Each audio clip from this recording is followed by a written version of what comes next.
Thank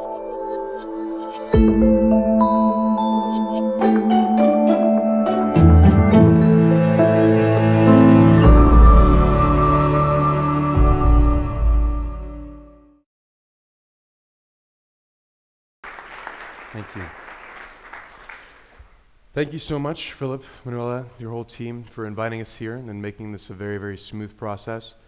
I was in Istanbul, and it was indeed, over the past 2 days, a very, very catastrophic and unfortunate 2 days. I have background in documentary filmmaking and journalism and augmented reality, and in Emblematic Group, which is our company based out of Los Angeles, we found, through the guidance of Nani de la Peña, who was coined the godmother of VR, the convergence of all of these concepts. So today I'm going to be talking about the past of virtual reality a little bit, how it was influenced by journalism and documentary filmmaking, and what we think is going to happen in the future of virtual reality, and how the many things that we see today as virtual reality are going to converge and become part of the same industry.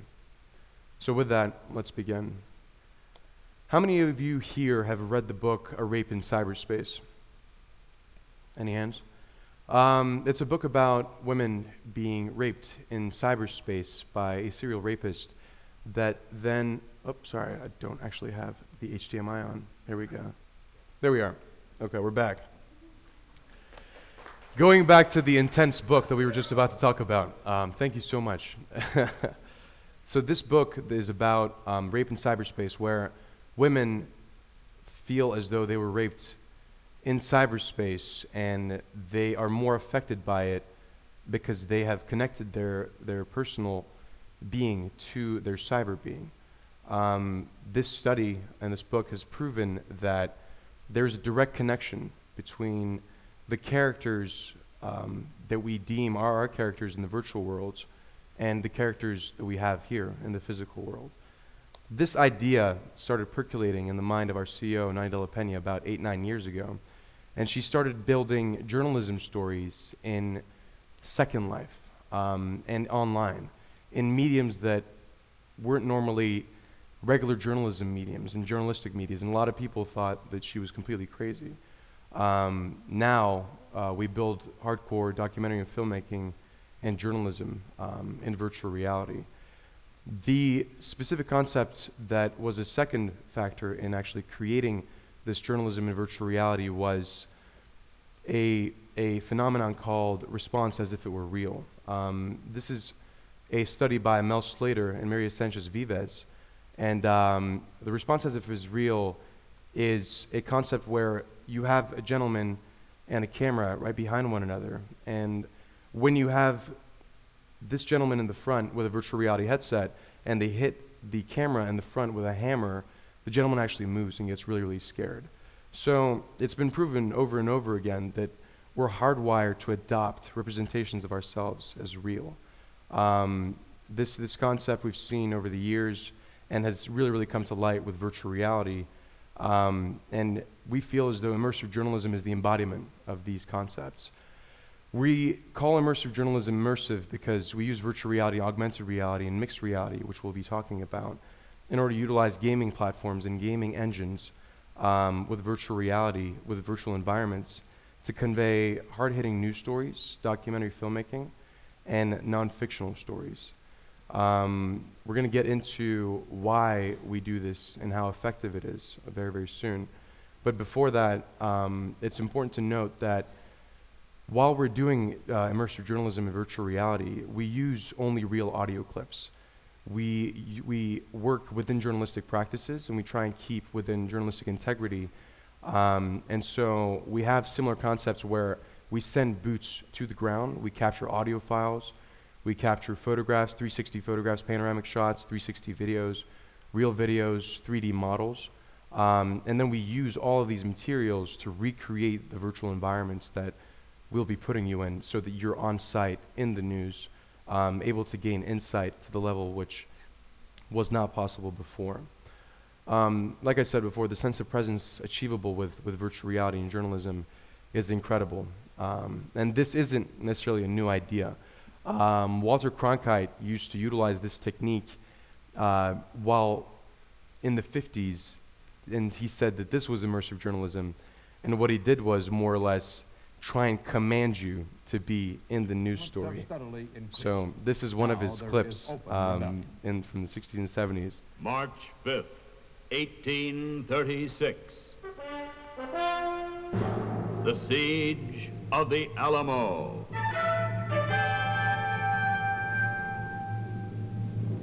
You are there. So you can see that this concept in journalism and documentary filmmaking isn't really new. It's been around for a very, very long time, and people have been trying to get you closer and closer and closer into the news stories for a very, very long time. But this hasn't really been possible the way it has been over the past couple of years. Virtual reality has really, really opened the gates to actually being able to put you on scene. And with the new techniques that we have now, we can have you walk around in a specific news story. We'll talk about this when we get to the future part of VR, but we think it's going to be very, very soon when you have 3D scanners in your mobile phones or in other devices that you can go into very, very foreign areas.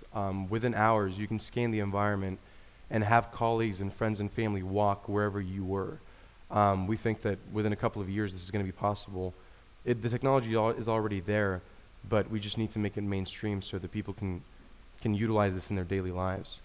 So this concept of getting you closer and closer into journalism isn't new, but the way it started for us in 2012, how we started doing journalism in virtual reality was through a USC Annenberg, which is the University of Southern California in Los Angeles, an Annenberg project called Hunger in California. We were capturing audio clips all around Los Angeles and video clips and pictures from hunger lines all over LA. And one of the days, we came by a line in downtown LA, and there was an unfortunate event where we were able to capture an audio file where a gentleman could not get to the front of the line in time. And so he collapsed into a coma, and he didn't recover, unfortunately. But we had one of our journalists there to capture the moment and capture the audio files that then allowed us to recreate the environment to put you into that moment. This was kind of the beginning of how it all started for us. As you can see, the characters over there, they were all donated at the time. We didn't really have the big budgets that we work with now.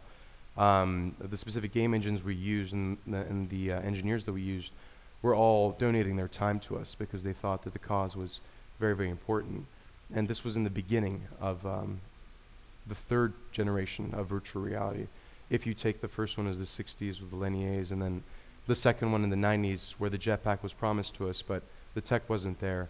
In 2012, we started building these journalism experiences. So now I'm going to show you a clip of what the audio was like and what the recreation was like in 3D in the computer-generated imagery. There's too many people. There's too many people. Oh, somebody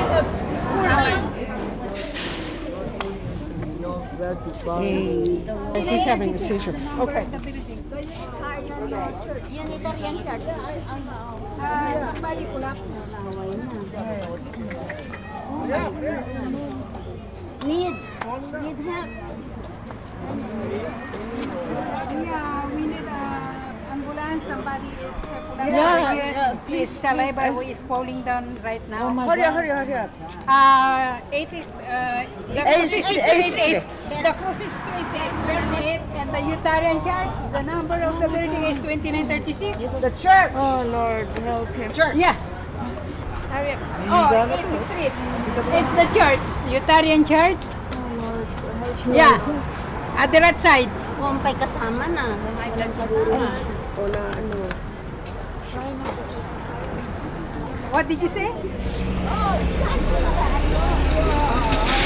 So as you can see, the gentleman on the right, at the time, the headsets that we had, they had backpacks on them, they had massive satchels on them, the resolution was very, very bad, but still, you see the gentleman paying very, very close attention to not actually walking on the gentleman over there and staying away from the people that just came by with the ambulance.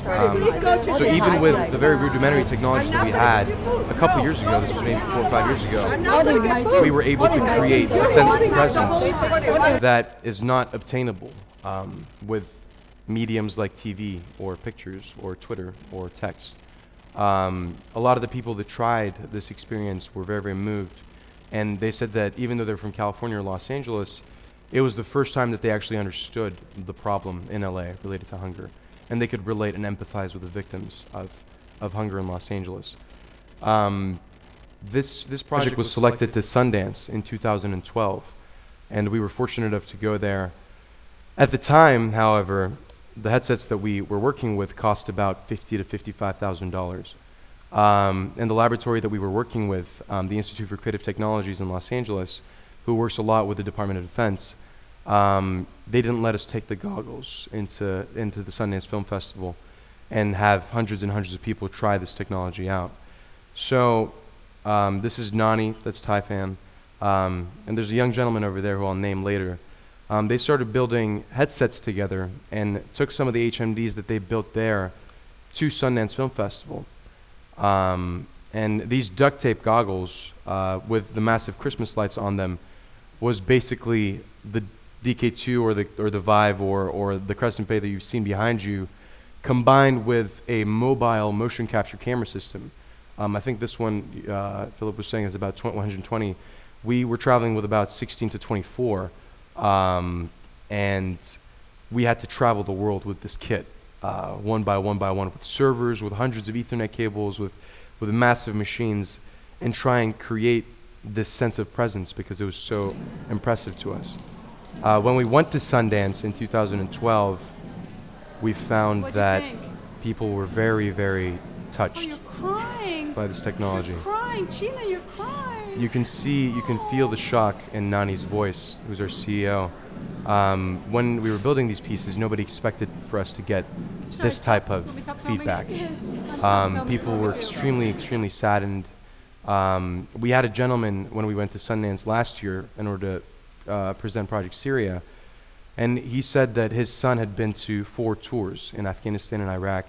And after doing our Project Syria experience, it was the first time that he understood what his son went through. And then after leaving the room, he cried and called his son, and they had a very, very special moment together through VR. So we were just as shocked. And every single time we gave this experience to people, we saw more and more of the result that you see before you over here. People were leaning down, they were trying to talk to the person, they were trying to help the person, they were trying to help the ambulance, they were trying to help the attendants that were around them. They were all very, very touched, and the sense of presence didn't even disappear until after the experience was gone, and they took something home with them. If you look at this picture closely, you'll see on the lower right side a name that says Palmer Luckey, because the person that they built the headsets with in 2012 was Palmer Luckey. I'm sure you guys all know who Palmer Luckey is. For those of you who don't, he was the gentleman who tried to raise $250,000 for the Oculus Rift in 2012 after Sundance, and then raised $2.5 million, and then sold the company to Facebook for $2 billion 2 years after. It's pretty incredible what that has kickstarted and what that has created for this industry. So we text him all the time saying thank you, because the headsets that he's built has led him to get to the cover photo of Time, and now it's the most memed cover photo in Time cover photo in the world.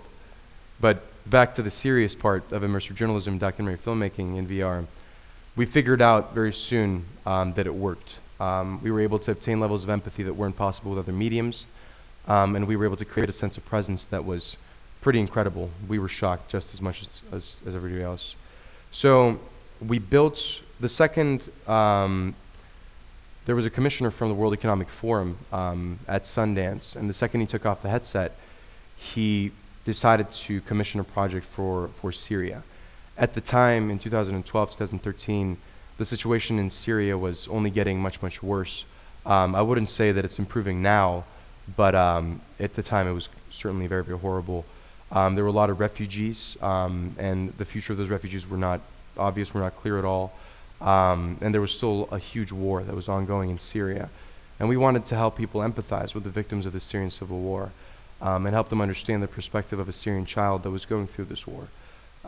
So we sent a team to Syria, into the border of Iraq and Turkey, closer to Aleppo. And we captured audio, and we captured video, and we captured pictures from these sites. We went in and we captured a specific mobile video of an explosion, and we built a virtual reality experience around it that takes you into this explosion so that you know exactly what the Syrian civil war is like when you're there. And so this is a video clip, a trailer of what that experience seems like.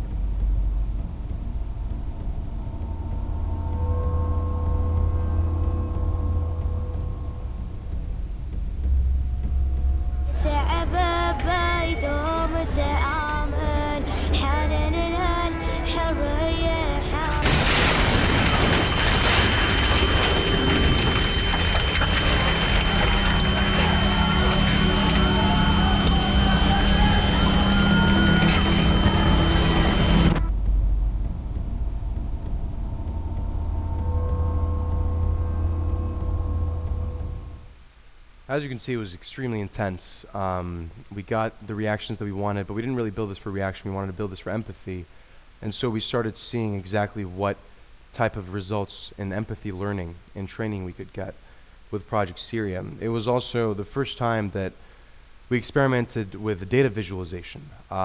We were building a visual infograph that took you into the refugee camp in Zaatari, Jordan, where you saw ghost type of silhouette characters as refugees form around you and give you an idea as to what 1 million refugees actually means. It's very difficult to visualize numbers after 10,000 or 100,000 because our brain works that way. But when you see it in VR, you're much more prone to understanding exactly what that number is, and much more prone to helping. We've found with the UN that normally when they have about 6 out of 12 people donate when they're walking by a UN booth, if they have virtual reality with the same subject matter in their cardboards, we can double that number of donations. So we've seen very, very interestingly that VR does work in increasing empathy, and data visualization techniques where you can create visual infographics to teach people about very complicated matters in less than 6 minutes. It works really, really well. This is a kind of in the back end what we do in order to create our experiences. You can see different pictures and different video files and different 3D models basic that we've created in order to create the spot where the explosion took place. You can see the specific perspectives that we work with and where we would start the viewer. It's very important to us to stick to the facts and make sure that we're using real audio and real video when we're building these experiences, because it's very easy to go down a route where you can create recreations that aren't real. And we're working very, very hard with a couple of journalism studios around the world and documentary film studios, like Frontline, for example, and a couple of foundations as well, on creating the standards for journalism and documentary filmmaking in virtual reality, so that people know very, very well when they're trying to be tricked in VR, because it's such a persuasive medium. As you can see, we modeled the faces of the people that were in the experience. We tried to create them one-on-one as much as we could at the time, and we put them into the virtual reality experience. We then took this to the World Economic Forum, and we found that people, politicians, like Senator John McCain, actually had a connection to an area which he had so much influence in, but in an area that he had never visited. So he could base his decisions off of what he saw in Project Syria, rather than make decisions about a country that he's never visited, where he doesn't understand the culture and he doesn't really understand and can't visualize the facts. This was the Syrian contingent at the project in the World Economic Forum, and they were basically around at all times trying to help us. We then traveled the world with Project Syria. We took it to the Victoria and Albert Museum in London, and people just started wandering in. As you can see, the big motion capture camera system behind with the big Christmas lights again. That's what we needed to travel with in order to showcase this technology to people, which is insane when you think about the Vive and how you can set it up in less than 20 minutes. And that's only 2 years ago. So you can only imagine how this technology is going to become the size of sunglasses or reading glasses in no time.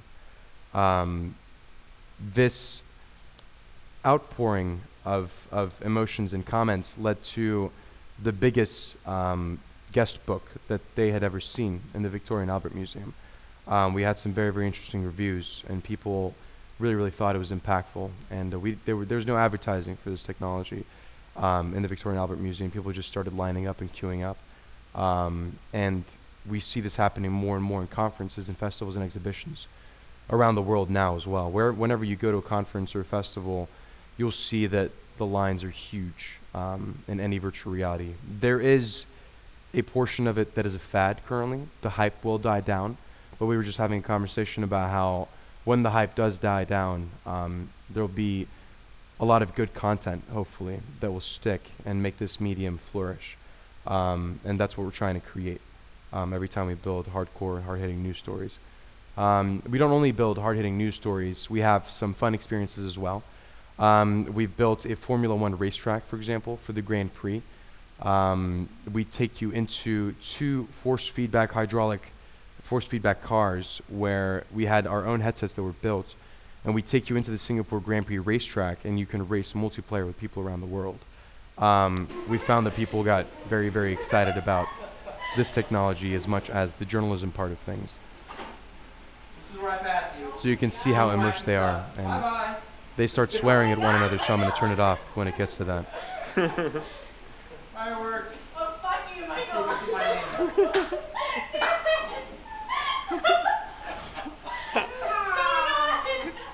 Mike is the winner. And I'm recording this. Yes, our first race. So Julie on the left, she hates games with a deep passion. And you can tell how immersed she was. And she was like, no, Marco, God damn it. So this medium is very, very different, and it's very, very impactful, and it has a wow factor, but it also can take you to a place where you think you are there, really. And the presence obtained is nothing else like we've ever seen. So let's talk about cinematic virtual reality, 360 spherical video. Does everybody know the difference between computer-generated virtual reality and spherical video virtual reality? Here, raise your hand if you do. Okay, so almost, I'd say about 60% of the room. For those of you who don't know, spherical video is a collection of video cameras that are attached to one another that film at the same time in sync, that then stitch either through manually, with the software you stitch the content together, or they stitch the video automatically with certain video cameras that are pretty expensive at this point. Computer-generated virtual reality is virtual reality that has depth. It's built in a game engine. It's built through 3D development softwares like Maya. It's built in game engines like Unity, Unreal, Crytek, Bifrost. And you can walk around these environments. And we like to think these are some of the 360 video cameras that are currently out in the market. The one in the middle is pretty impressive. It's one that Google came out with called the Odyssey. It's called the Google Jump. And I think it stitches automatically, which is a huge luxury. Unfortunately, you can't, for our case in journalism, you can't take it to places like Nepal because it's 16 GoPro cameras and you have to remove each one's battery each time and the memory card each time. So when you're on a mountain trying to film something, it really doesn't work. But there are video cameras like the Ozo that stitch automatically as well. It only costs about $60,000. So it's going to be very interesting to see when this camera costs about 2, 3, 4, or maybe even less. There are a lot of cameras currently out in the marketplace. I see one over there. I think it's the Samsung 360, is it? Yep. It's also pretty nice, and it gets the job done. So if you're looking into experimenting with virtual reality and getting into 360-degree video, I suggest that you buy a camera for $350, either the Theta Ryko Theta, or the Samsung 360 cameras. And you can start experimenting with virtual reality and see exactly where you want to place the cameras and what you want to do when you're filming in VR. This is another one that looks like a UFO. I like the size, I like the shape. So let's talk about some of the headsets currently in the marketplace. And I bring this up because I want to talk about the convergence of 360 spherical video as well as computer-generated virtual reality. The virtual reality headset that you see on the left is called the Google Cardboard. It is a product of the Google Cardboard. It is a product of the Google, but was based on the product that was developed at USC called FOV to go, which was kind of like an opera glass that you could see stereoscopically through mobile phones. They closed the sides of it and they turned it into a virtual reality headset, and you could use it with your mobile phone. The one on the right side is the Gear VR. I'm sure there's one over here. The Gear VR is a little bit more of a higher end product. It's $99 versus the $10 on the left, and it allows you to manipulate and have input. The Google Cardboard also has input, but not as good as the Gear VR. It has a little touchpad on the right side which you can manipulate experiences with. And it works with the Android phones, and we're only hoping for Apple to catch up and actually build something that's pretty impressive. This is a 360-degree panoramic shot. It's a spherical video. It's a screenshot from it. And you can see some of the limitations with 360-degree video, where you see the camera in the bottom over here. And you could see the stitch marks and people disappearing when they're walking through the different locations where there are seams. There are ways around this, and so that's what we're going to talk about now. We feel as though spatial virtual reality, computer-generated virtual reality, game engine-based virtual reality, walk-around VR, volumetric VR, whatever you want to call it, is going to converge with cinematic and 360-degree video VR. And we feel this way because there are many techniques and there are many, many new technologies that are coming out every single day, and chip manufacturing companies like Intel are building 3D sensor-enabled tablets and mobile phones that will allow you to scan this environment in less than 5 minutes, or scan a human being in 10 minutes and then place them into an experience. So they're not going to have the same gamey quality to it, the ones that you saw in our first experiences with Hunger in Los Angeles. They're going to be real people, but you're also going to be able to walk around these real people. This is a character that was scanned by a couple hundred cameras. It's a snapshot of him in a T-pose, and you can place him in any experience, and you could have him, you can animate him, and you can have a real person that was scanned in the real world brought into the computer-generated environment. There is a camera called the Lytro currently that captures light fields, and that allows you to walk around in more or less video. The technology is new, and it can only do it in a certain direction currently. But when you have cameras that can capture light fields in all directions, you're going to be able to place a camera in a place and then actually walk around the space that it's capturing, while it's capturing it hopefully soon, live stream. So you can place a camera in a war zone and actually go to the war zone and walk around. It's very, very, very, very exciting. This is another example of what photogrammetry can do. We're working very, very closely with a company called 8i in Los Angeles. They utilize a technique called videogrammetry. And videogrammetry is when you have close to 62 cameras filming a person from each side at the same time. And they create a 3D model, more or less. It's not really a model, but a 3D version of a video. So the person that you're capturing as a video becomes a 3D model that you can walk around. You can't interact with them yet, but you can still have a real life person in a video form come into your experiences, and that's happening right now. These are some of the headsets that allow you to walk around. The one on the upper left is called the Vive, HTC Vive. The one on the right is called the Sony Morpheus, and the one on the bottom is the Oculus Rift. All of these headsets allow you to walk around in a certain spatial configuration. The HTC is about 20 to 20 feet, so maybe about 8 to 8 meters, 7 to 7 meters probably, maybe a little bit less. The Sony Morpheus a little bit less, and the Oculus Rift a little bit less than that. So all of the major headsets that have tens of millions of eyeballs and active users already on their platforms that are coming up with headsets allow you to walk around. So technologies, 360-degree video is only going to cut it for a little bit. People have been introduced to virtual reality. People have been introduced to virtual reality through 360-degree video, but very soon, when you can't move your face around it, and when you can't interact with that environment, when you can't walk around the people or go to the place that you want to go to, it's not going to be enough. People that have tried very hyper photorealistic or stylized for that matter, virtual reality in these walk around headsets have a very, very difficult time going back to the Google Cardboard and viewing a 360-degree video experience. It's just not enough anymore. When you can move your head and interact, you don't want to go back to the video. So we could talk about why VR is happening now and why everybody calls this ground zero this year. One of the major reasons is the reason I stated in the beginning of the presentation, where the headsets used to cost $55,000 and hundreds of thousands of dollars before that.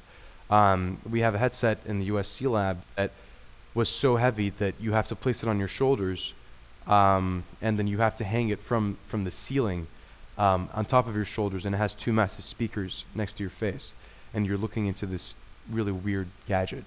That was maybe 8, 9 years ago, 10 years ago, maybe a little bit longer. This $55,000 headset was about 3 years ago. 2 years ago, we were traveling with this whole kit around the world, and now we have the Vive. So you can see Moore's Law coming into play very, very quickly. The cost of production is also going down, as well as the consumer equipment. The ability to film and create content with virtual reality is also decreasing. In the beginning, maybe last year, 2 years ago, you could have companies come up to you and pay you hundreds of thousands of dollars to build a simple 360-degree video experience. Now people are catching on with the pricing. The softwares and the tools are becoming more obvious. And even though we're creating the language of storytelling in this medium, the ways in which to create that we're still experimenting with are becoming clearer and clearer with each passing day. So I would urge you to jump into this medium if you're not already creating content in this medium, because there's a lot of tools that are coming out now that you know the prices of, that are easy to access, that are very, very scalable. Through one simple game engine, you can access millions of people already. There were a couple of million headsets sold in the US alone last year, and I know that there were 300,000 or 400,000 Gear VRs sold in Europe only last year. And we expect about 25 million of them to be sold by 2018. So now is the time to start experimenting with content and try and figure out what the language of this medium will be. The widespread access to internet, high-speed internet, has been crucial for the development of this medium. Unfortunately, one of the biggest bottlenecks currently are that experiences are very, very big. You can see very, very simple experiences for about 500, 600 megabytes, which take about 20 minutes with good Wi-Fi. Streaming, it doesn't really work well. So in areas that don't have high-speed internet, it's more difficult to access this technology. But the more high-speed internet that we're getting, the more people are able to access these videos and these experiences with ease. And this will also help with being able to create multiplayer experiences. You might ask, it seems like a very isolated technology. You just put on a headset and you're alone there and you can't really do anything else. But we're getting into a time period where you're going to be able to talk to people who are across the world and interact with them as though you were in the same environment.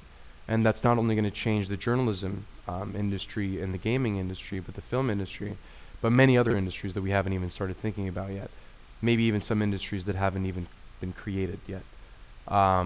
Education, simulation, healthcare, training, these are just some of the ones that will be touched very, very soon, and they're already being impacted by virtual reality at a very, very deep level.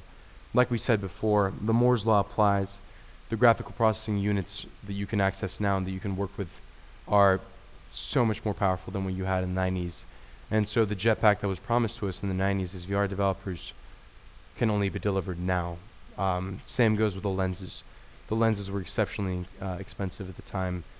The same lenses that you can see on a Gear VR or on a Oculus, the Fresnel lenses, costed upwards of hundreds of dollars, maybe even thousands of dollars sometimes.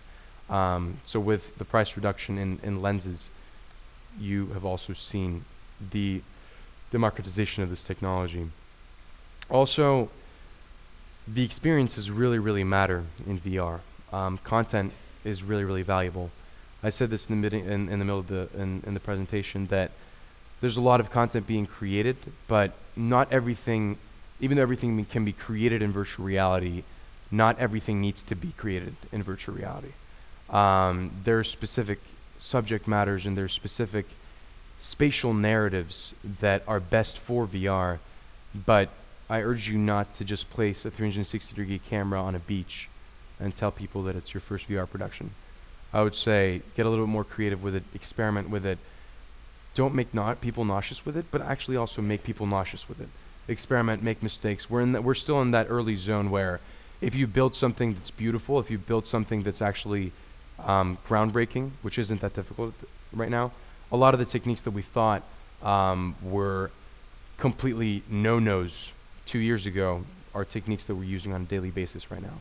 And the people that have made those no-nos into yes-yeses are industry leaders all of a sudden, and they have huge teams. So experiment, make mistakes, create empathy. These are some of the clients that we've worked with: New York Times, Al Jazeera, BBC. We're in talks with, and many other companies. So it's not difficult to imagine where this industry is going to go. And like I said, I urge you to create as much content as you can, and to experiment and to fail as quickly and as cheaply as you can. Thank you very much. Now I'll be opening up for questions.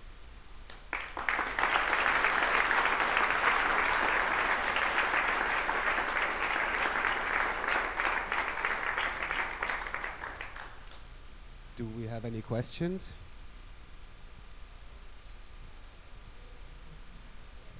Hey. Hi, how are you? Said, good. You? Good. You said make people nauseous and don't make them nauseous. Yes. Don't you think it's dangerous at this point in time to make people nauseous when the VR technology is actually coming into place and people get nauseous and saying, oh, I won't touch it again? Yeah. So we have conversations about this all the time, about poisoning the well as a concept, to create a bad roller coaster experience in a Google Cardboard and to give it to somebody and say it's VR, and then them never trying virtual reality again. The way I meant saying make people nauseous is in controlled groups in your lab to experiment with projects that other people haven't tried yet at all.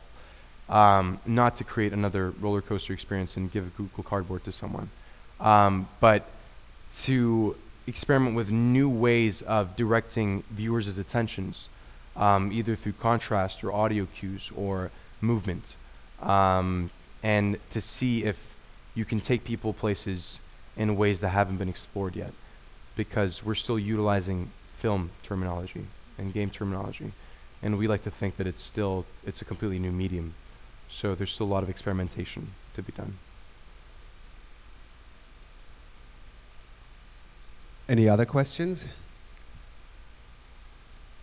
I have a question. Go ahead. What are you guys working on right now? Oh, wow. All right. Do you want the really super secret questions, or the ones, or the...